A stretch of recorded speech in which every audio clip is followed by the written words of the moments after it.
What's up, everyone? Welcome back to Lost Records Journal, Player One vs. Lost Records Focus podcast. I'm one of your hosts, Adnan. My co-host Adam is here. Adam, you here? I'm here, and I have a little basketball. Shooting hoops. Are you shooting the hoops of Velvet Cove? Yeah, it's right over there. It's playground?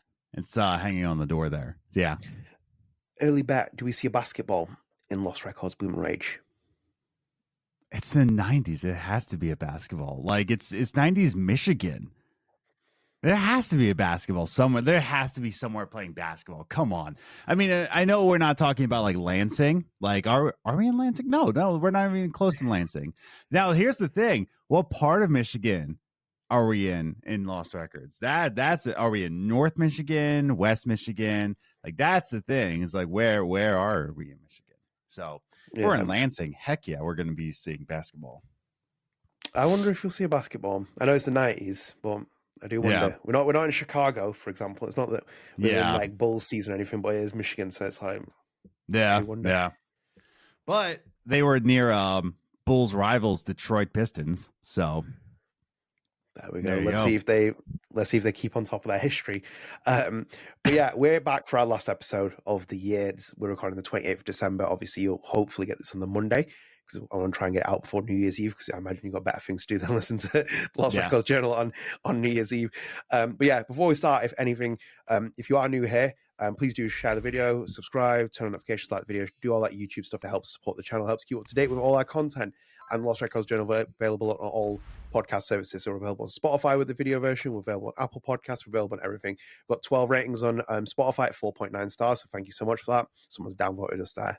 God almighty. But yeah, we have 4.9 rating. We have 62 followers. So thank you so much for that. It's really amazing. So obviously we're going to go full steam ahead into Lost Records season, going into February and March when the two parts are released. So do stay tuned. It helps you keep up to date with all our content. It helps you boost us to other people who want to find Lost Records content. And if you are new here as well, this is the sister podcast for StrangeCast, which is our bi-weekly podcast on Deck 9, Don't Nod, Life is Strange, Square Enix, etc. related. So do go and check that out. That last episode has come out of the week of we're recording. So that is our last episode of the month, and we're slowly marching to 100 on StrangeCast. So go and check that out. Adam, we're back and out as well. So we have... We're back? We're back. So we are back for this episode. We have done our reactions to the Abyss trailer that came out. The industry is in current shutdown mode, as it does at this time of the year as well, so we don't have to worry about a surprise announcement coming out. Watch as something comes out before I post this episode. But I thought we'd revisit one part of the podcast, one part of the Abyss trailer before we kind of like sign off 2024. And for spoiler reference as well, it is the Abyss as well, because I thought that was a part of the conversation which we kind of touched on, but I think maybe it can have a bit more time here as well going into 2025. Adam, so I'm going to pull up here as well quickly. Yes. This came out on the last episode. We did it on the last episode. This is the press release they put out when they dropped the Abyss trailer. And in there as well, there's a bit of description there that says, this latest trailer sheds a new light on the events and characters of the game and introduces darker themes like adversity and conflict. It invites players and fans to piece together fragmented memories and offers the closest look yet at the supernatural mysteries that the Abyss presents. What is the Abyss, and how will it change the lives of Swan and friends? So that's kind of like, again, we don't know a huge amount about this game. I'm happy with that. This is kind of like our next level, detail to our story that we can get at this point.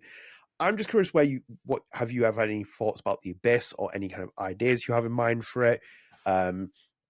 You've watched Twin Peaks before as well. Anything that might relate a long to it time in that ago. sense?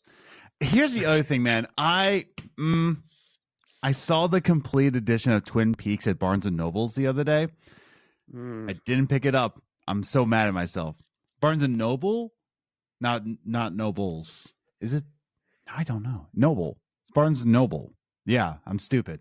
But yeah, I saw it and I just didn't pick it up because I haven't seen it in a long, long time. But yeah, no, I think the Abyss. Man, here's the other thing. We know, like, I'm not even going to compare it to Twin Peaks. I'm going to compare it to like Michel Coe's writing style, right?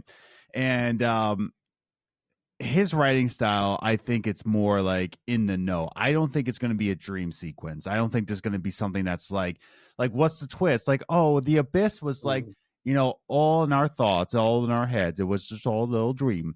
I think the Abyss is going to be a metaphysical ambiance, and I don't think we're going to get an answer from it for this game. I think it's going to be saved for another in the anthology. What I think it's going to be is that it's going to. I think it's going to be the reason that one of the characters gets killed off. I think so, like almost like a curse.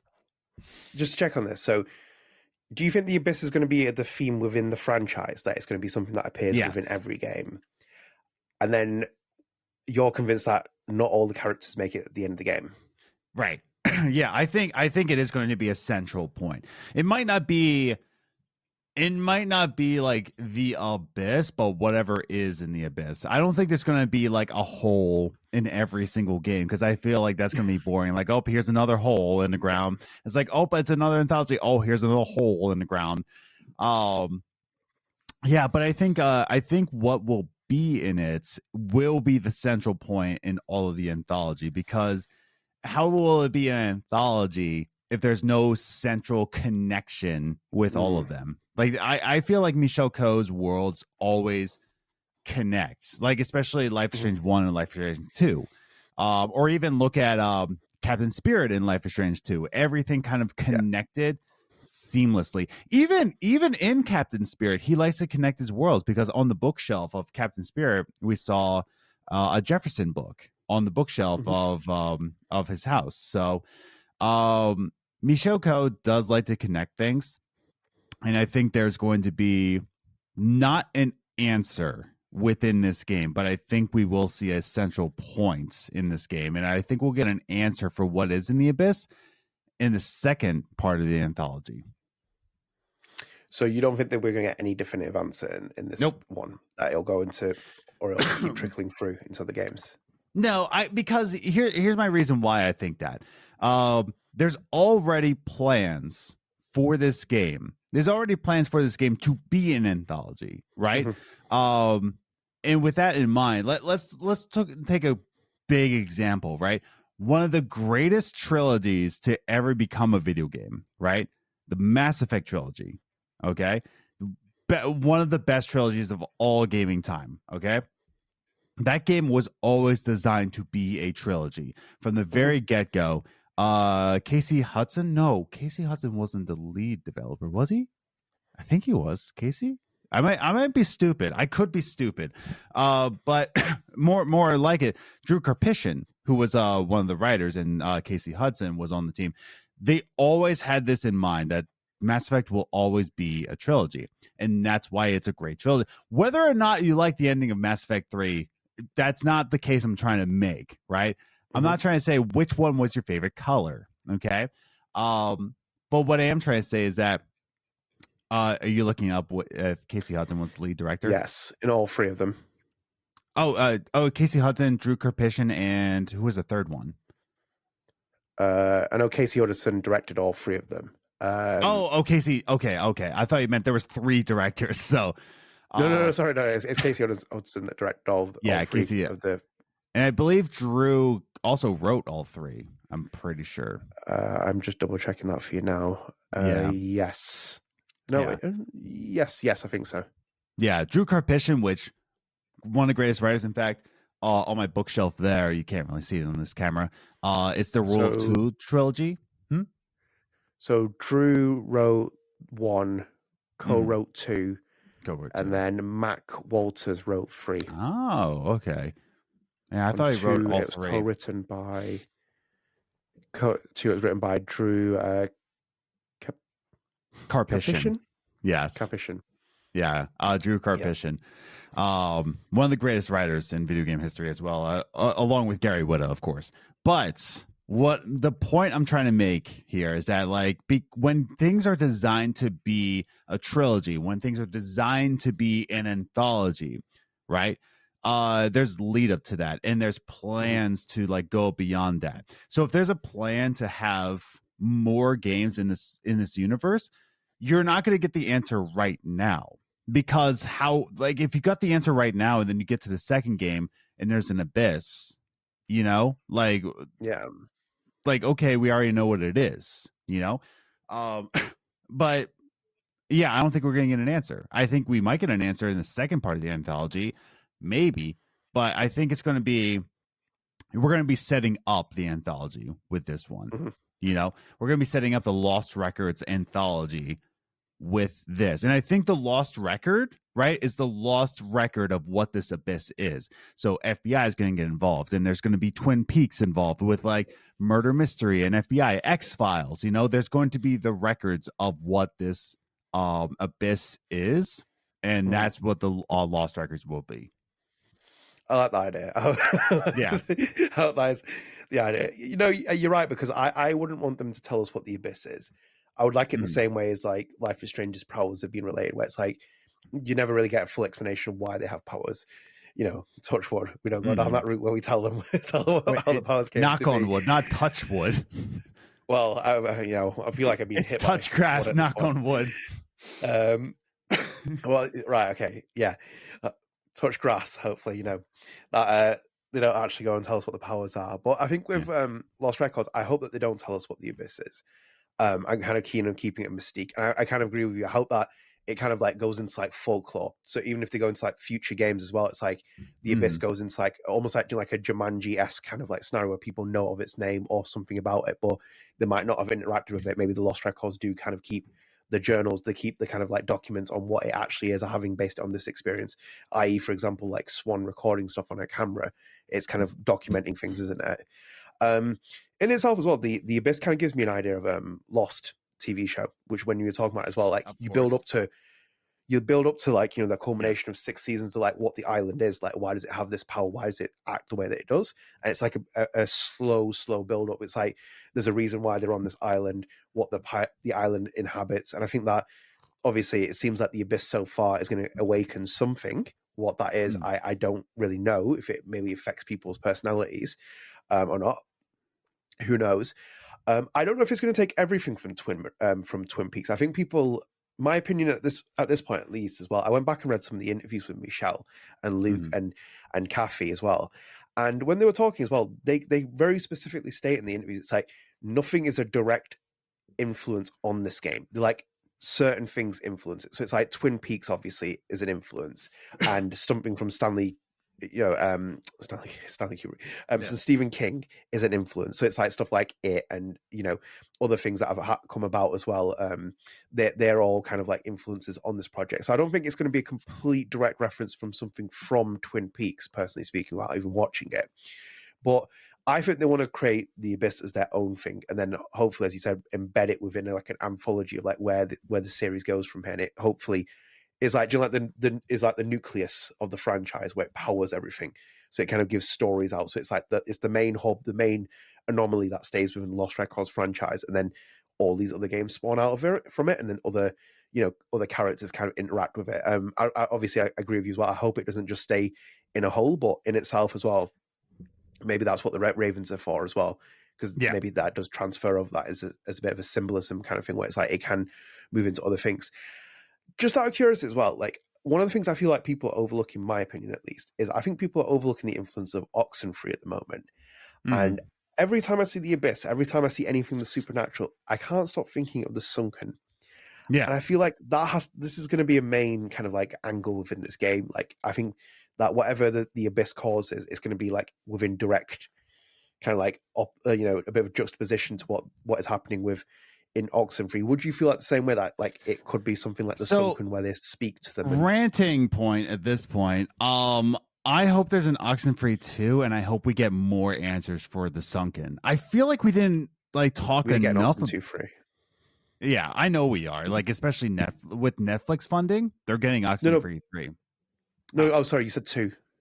Yeah, no, did I say 2? I meant 3. Yeah, but like Oxenfree 3. I hope we get an Oxenfree 3. Oxenfree 3. Oxenfree 3. Man, it's gonna be hard to say when it comes out. But like I hope we get that, because in Oxenfree 2, I don't feel like we got enough answers for the Sunken. I feel like there's more to say. I feel like there's more to say with Maggie Atwood. Like there was much more to say about that. I'm not trying to say Oxenfree 2 was disappointing to me. I think when I first played it, I said, it was a little disappointing. But now that I've replayed it, I'm like, okay, it's a complete game. There's things to say, but there's more to say. There's a lot more to like go into with the Sunken. So that's my take. I'm not really in that camp. I really enjoyed it first time around when I played it, and people Well, are of like, course, like, well, like I've played Oxenfree like 100%. Like I platinumed yeah, Oxenfree, so I like because I was expecting so much, and like I understood the lure of the Sunken. I wanted so much more, and I wanted so much more with the Maggie. But like when you play it as a game, like as just a story, it's a good story. But like I was expecting more lore. Like I was expecting a yeah, lot more understanding. And I thought we were going to go backwards, but like backwards into the Sunken. mhm, But not to say that it was bad. And that's the other thing. I think the ending was good for Oxenfree 2. yeah. I was just when we got to the end, I was like, I want more lore. But whatever. Maybe it's just adjusting expectations. Because by the time when I played the game and we Mm. realized it wasn't the same protagonist, I was like, okay, we're going in a different route here. So I was like, they're not going to go full lore scope. I feel like they're tying Yeah. something deeper in here. Well, it's maybe, the same reason why everybody got like upset about Life is Strange 2. You know, Yeah. it's like expectations were Max and Chloe, and so like people played Yeah. Life is Strange 2, and we're like, who is Sean and Daniel? Why is this? What's happening? Where's Max and Chloe? And you They're can't still really let asking for where's Max and Chloe. They're still asking for that. Well, you saw what happened when they asked for that, didn't you? Yeah, exactly. I wouldn't be surprised if they do the same thing here with Lost Records. I don't think like you can't Max get and too Chloe are going to attached be in Lost Records. Holy cow! I don't think you can get attached to your characters because like there's no guarantee that these characters come back in that shape and form. No. Because if they're going to stick down the anthology route, I don't think. I think the way that the game ends and how it plays out as well, considering how Life is Strange 1 ended as well, and the agency they gave to players, and the way that Michelle keeps talking about Swan, I don't know, man. It's like, you might see like Swan and Co and other characters return within the game, but it's like in other games. But I still think like, they're going to stick on this anthology model. So you might see other characters pop in and out of the game, or like a new leads come in. Because I think like that's what might happen here. If you went Lost Records 2, it might be similar to Oxenfree 2, where you keep the Abyss as like kind of like the main scope of the game, but then you have like new characters kind of like following their stories. Potentially that's an option. Maybe Swan becomes a non-controllable character where you meet her later in the game and she does this. Maybe she becomes Maggie Atwood. Maybe she becomes like the older version when she ages. But no, I'm kind of like I'm mystiqued by the Abyss, and I do wonder how it plays out in the game as well, and what actually it does. Do you think it's going to go like Oxenfree levels of Sunken kind of like creepiness in the screen, where it's like staticky things happen, or we're going? Or so is it going to be like this is the part where I wish you played Night in the Woods. Like I think we're gonna get more, and I'm not gonna spoil anything from Night in the Woods, but I don't want to spoil it because I do want you to play Night in the Woods. It's such a good game, but I'm trying to find the words to not spoil it. But the supernatural elements of what Night in the Woods is, it's more of a central point of how it affects humanity in of itself. So that's all I'm going to say. I'm just going to say like Oxenfree was like it was like in your face, like there is an entity here, right? But with Night in the Woods, how does that entity affect humanity? So it's just kind of like in that sort of way. There's supernatural elements to both, but one is more like in attacking, and I think Oxenfree is more attacking. But I think we're getting more inspiration. Like there's definitely inspiration from Oxenfree. Oxenfree affected a lot of like storytellers in that kind of way, but in the same way Night in the Woods did as well. And I think Michelle has mentioned Night in the Woods before. I think he's played it before. Yeah, pretty sure he has played it. So there's inspiration in that. He's also played Ollie Ollie World. So I think we're going to get a lot of inspiration from Ollie Ollie World for sure. Did he buy it? Yeah, he bought it. He played it. I'm pretty sure. Like, I'm not 100%, but I'm pretty sure. I know Luke did. He did buy Alejandro. Yeah. And Alejandro, dude, Ollie Wood, let's go, dude. My favorite part will always be in the entire podcast history was like Alejandro brought it up because he's like, I'm gonna bring it up here that I bought Ollie World before Adam says it because he's already. I was like, he wasn't even gonna ask it, but like here we are, we're back on. Exactly, dude. World. Oh my god, you gotta play Ollie World. But yeah, my homework assignment for you, Adnan, is to play through Night in the Woods because I think we're going to get more inspiration from Night in the Woods than we are Oxenfree. I think it's going to be a combination of Night in the Woods and Oxenfree in terms of storytelling. So, but yeah, there's that. I think we're going to get elements of that, and of course, Twin Peaks, and yeah, he also said Yellow Jackets, but like he discovered Yellow Jackets after he was designing the game, so that's pretty interesting. What's the other one with Neff Campbell? The Witch, the Crave. Oh, the Craft. You're talking about. That's one, yeah. The Craft. Was Neff Campbell in the? Yes, she was. Yeah, we were talking about this. Yeah, yeah. So, but no, like, yeah, like in terms of like what we're gonna find in this is an anthology. I think it's gonna be more on the lines of what does the Abyss stand for, you know? Yeah. Because we haven't really seen too much of like supernatural stuff without meaning in terms of Michelle Coe. Like Michelle Coe always has a metaphor behind. Like again with Life is Strange, like the rewind powers are just like you constantly want to redo life, but the more you redo life, the more you won't live. You know, you can't keep going backwards. You can only go forwards in life. There's always that kind of element of like, what does this mean for the story? And I think I would say that a good supernatural story has meaning behind your supernatural. You can't just have supernatural just for scary moments. Yeah. I mean, take I would even say like The Thing, like The Ring, like they're super. I'm trying to get off track here, but what to answer your question, yeah, like I think there's going to be a central theme to the Abyss, and I think that's what the Lost Ark is going to mean. But I think it's not going to be like Oxenfree, where it's like constantly attacking you. You know, I agree with you because in itself, if you go back to one of the interviews, Michelle said that the dialogue is not negatively written. Yep. So it's like the relationships are different depending on what you click on. Yep. And fully enough, I put a graphic out last night where it's like Michelle explained why you get the heart icons because he was playing Baldur's Gate, and he's like, I enjoyed playing Baldur's Gate, but you didn't get a prompt when dialogues happen. So it's like I'm trying to figure out how the reactions are. And this is like, this feels like Oxenfree where you expect a reaction where it's like you speak to someone. Yes. But these intentions are like the dialogue is not negatively written because the girls aren't negative towards each other, and it would cause, I'm paraphrasing here, it's like there's a reason why he said like we've written the dialogue the way we have. So I don't expect the Abyss to take control of people because it's just like a little bit like it would ruin that dynamic unless it takes control of another character, i.e. Corey. But I don't know if I think he's just a douchebag as it is. Yes. I think that I think the Abyss has more meaning to it. I think it's going to take center stage within this game and the franchise, but I think it's going to have more meaning to it than just being some kind of like, the sun can come up and they get angry and they start yelling at people.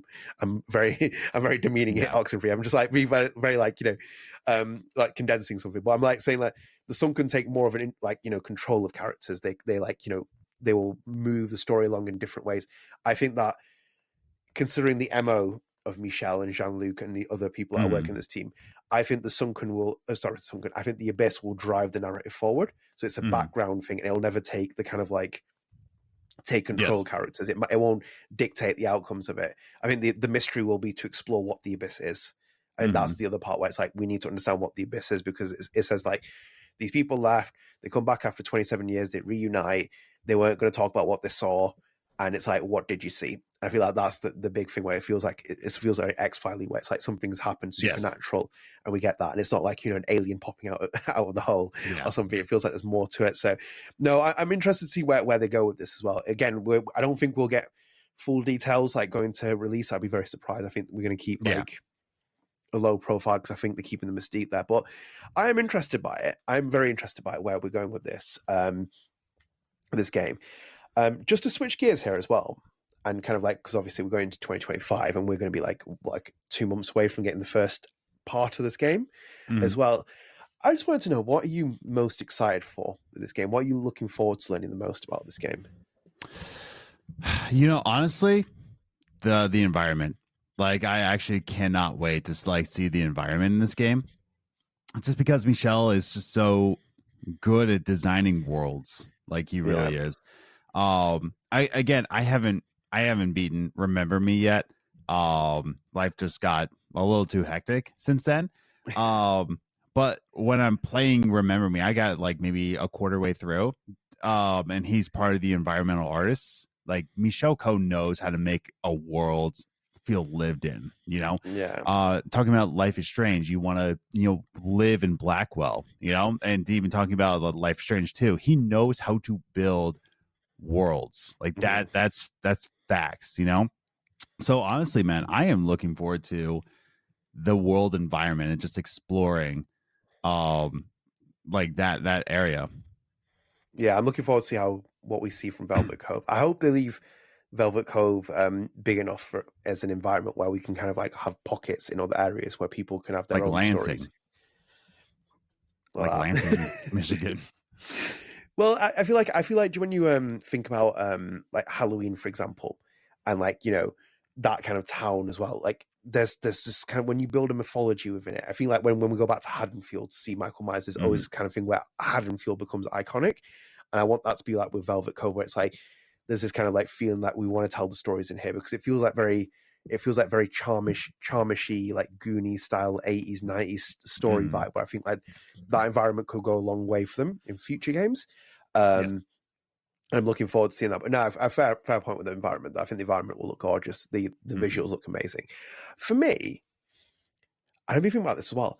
I'm really interested to see what Michel and his team think is nostalgia. I've really been thinking about it.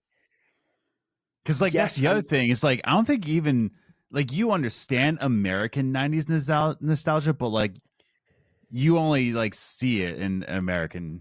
You weren't here, Yeah. That, and then also just what is nostalgia? I think like obviously we are entrenched in American nostalgia, so it's like we're going to be in Michigan, we're going to be in Velvet Cove, we're going to be looking at American-y kind of like nostalgic items. But for me, it's really the big question is what is nostalgia?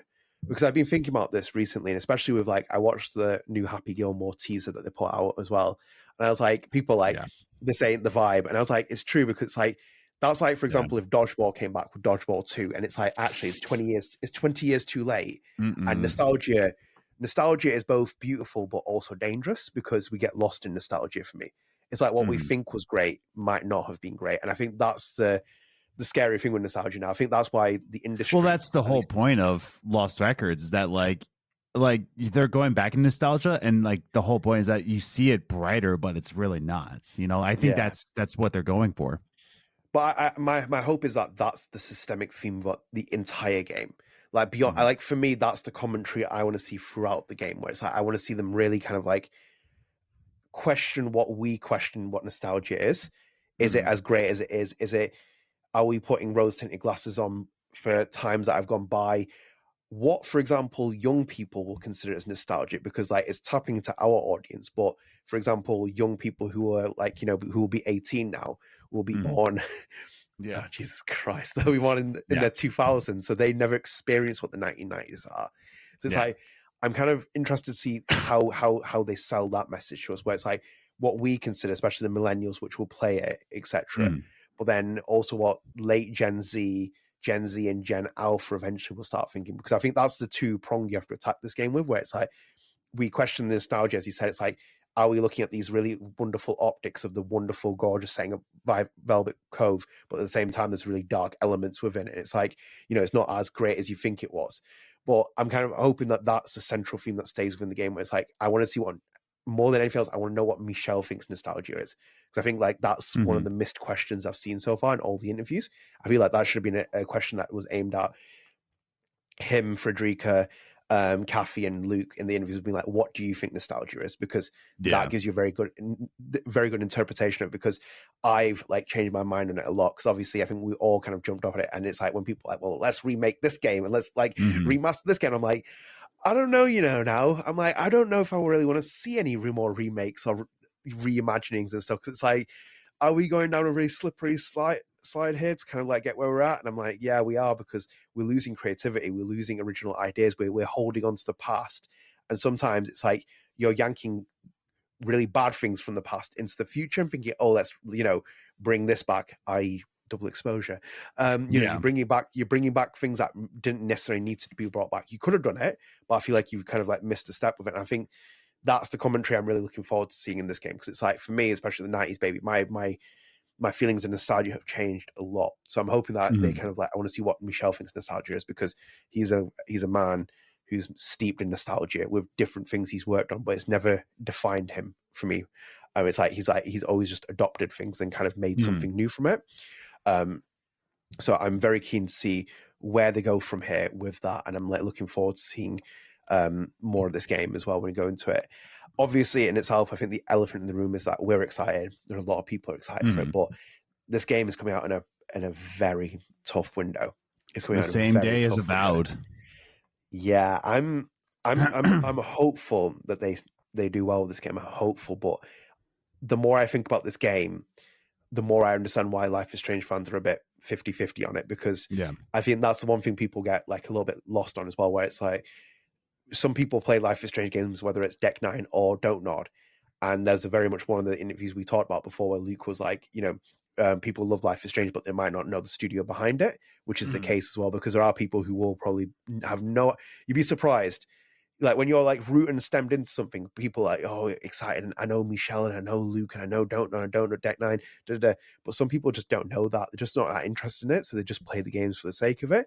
And this game is in itself a new thing as well, because it's from the creators of Life is Strange. But for me, there's not much, like, it's not a Life is Strange spiritual successor. I'm going to start calling it that as well, because I don't think it's anything like that. When you're going with the dynamic QR, which is 4 characters, and it's a quartet, which is the Life is Strange series has never seen, and it's giving more shades of Oxenfree style, Final Fantasy style with character dynamics and stuff.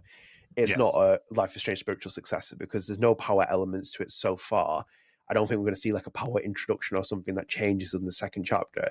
It's its own thing. So it's like, I understand why some Life is Strange fans are a little bit hesitant, where it's like, I'll wait and see what it looks like, etc., etc.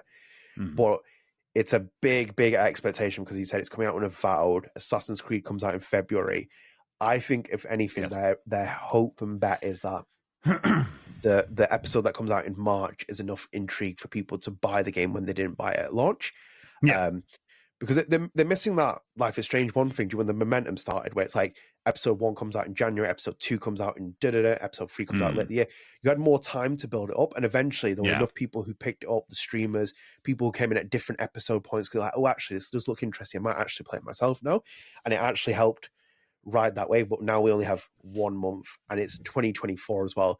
So again, my conversation before about nostalgia, my nostalgia has changed, where it's like, actually, it's not 2015 anymore. The industry is cutthroat. It's brutal. Can this succeed? So I'm like, fingers crossed. I'm hoping the best for them. I hope it does do well, but there are big question marks around this game. Yeah. In terms of like, a popular audience, if anything. It's like, how many people talked about the Abyss trailer when it came out afterwards, barring us and a couple of other people. It's like, it didn't like, get on the mainstream pages of every news outlet, did it? No. Yeah. But that's just it. It's like, there's a lot to look forward to, but I think March will be its month to sell lots, because March is not that big. Yeah, I would like to feel that they'll get that opportunity, because that window will open up, and hopefully they kind of like egg people to like buy the first part, get into the second chapter, and they can kind of enjoy things from there. Fingers crossed, if anything. And yeah, I'm hoping the best for them. I'm just kind of like thinking differently. It's like, I just know that why Life is Strange fans might not feel as immediately drawn towards this. I know some are, because some people really like Don't Nod games, and some people, you'd be surprised, some people don't like Don't Nod games at all. So it's like, it's kind of like I think it's easy to kind of just go onto like a Reddit thread or something and kind of go on there and be like, I'm not paying full attention to the world, but I'm intrigued by that. Any less business? There's no less business. No. Any last business before we wrap up? Yeah. No, I'm good. Adam, so I'm going to pull this one up for you before we go then. Okay. Because I thought I'd give you a little bit of research that we did here. Research, Yes. quote unquote. So this was posted on the Lost Records Reddit page. Yes. So it was the trailers, because we talked about, when I asked you about the trailers as well. I just wanted to give you an insight into what some people said as well. So surprisingly, we had quite a little bit of a toss-up in terms of different trailers people like. So there's a lot from the Lo-Fi Summer trailer, the Abyss trailer. Lo-Fi popped up quite a few times. I was quite surprised by Lo-Fi turning up quite a few times because, I know you said it wasn't as top of your order, but I just wanted to share that with you because basically the Lost Records community on Reddit, which are really lovely, and you should go over there if you do want to find more people to talk to about Lost Records, agreed with me and think no with you because you put Lo-Fi at the bottom, and it's like, nah, Lo-Fi's good. I mean, it's fun to be like king of my own kingdom, but it is what it is. I know I'm always right and everybody else is wrong. So yeah, it's up to them to repent for their sins, but that's up to them to talk to their priests. You can throw them into the abyss. That's what you can do after this. I'll go. If they don't repent, I will throw you into the abyss. But go for it. Be wrong. No, fair point. I just wanted to bring that up. I thought that was interesting. I'm always a sucker for a good trailer, and the trailers they've shown so far are great. I think they're all varying for a different, how they're going to hit people. So I just wanted to bring that up and include them in here. But we'll wrap up here as well because I think we've gone the course of it. So thank you for joining us in 2024. I hope you've enjoyed the episodes. Let us know what you think in the comments. Let us know if you've got any theories and ideas about the Abyss. We'd love to hear them and read about them. And yeah, so do stay tuned. You can join us in 2025. If you did like the video, even if you didn't like the video, you should share with your friends. Like the video, share with your subscribe, do comment, everything, all that YouTube stuff. It does really help support our channel as well. We're a very small channel.